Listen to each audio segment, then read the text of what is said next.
Most people don't realize how common debt actually is in your 20s and 30s. Credit cards, student loans, car payments, buy now, pay later apps, it adds up fast. And when you're staring at multiple balances, minimum payments, and different interest rates, it's easy to feel stuck. So you try to figure it out logically. You look at interest rates, you try to optimize everything.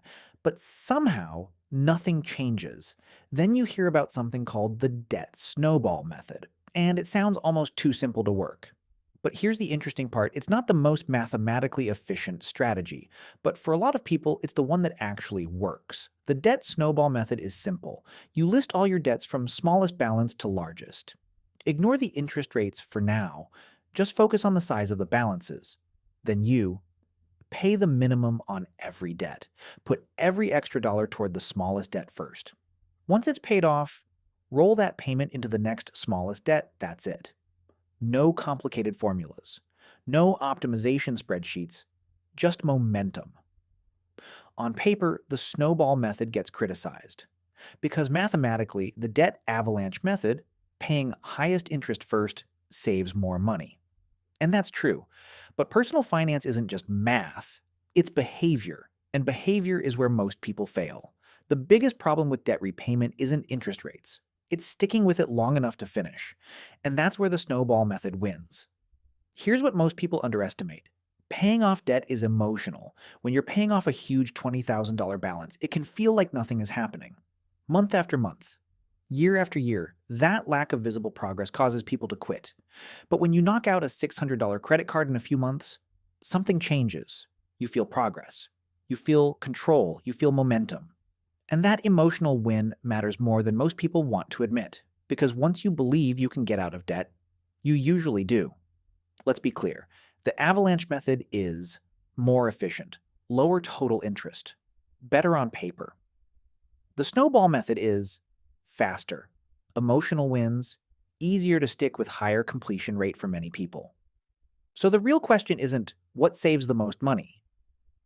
The real question is what will you actually stick to long enough to finish?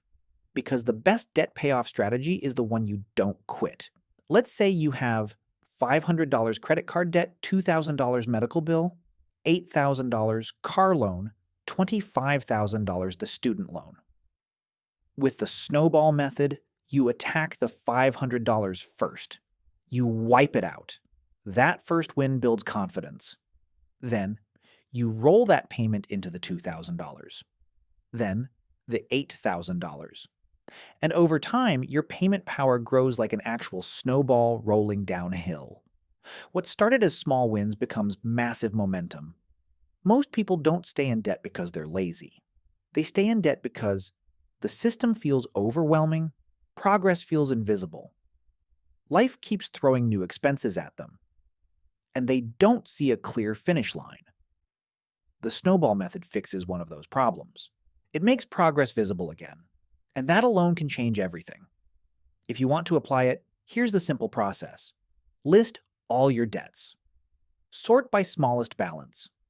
Pay minimums on everything. Attack the smallest debt aggressively. Roll payments forward after each payoff. Repeat until you're debt-free. No perfection needed. Just consistency. The debt snowball method isn't fancy. It's not optimized. It won't impress anyone on a spreadsheet. But personal finance isn't about looking smart. It's about finishing. And for a lot of people, finishing starts with something simple enough to stick with. Because getting out of debt doesn't require perfection. It requires momentum. And momentum is exactly what the snowball method is built for. If you want more breakdowns on personal finance strategies that actually work in real life, not just on paper, subscribe to the channel. And remember, the goal isn't just to understand money, it's to take control of it.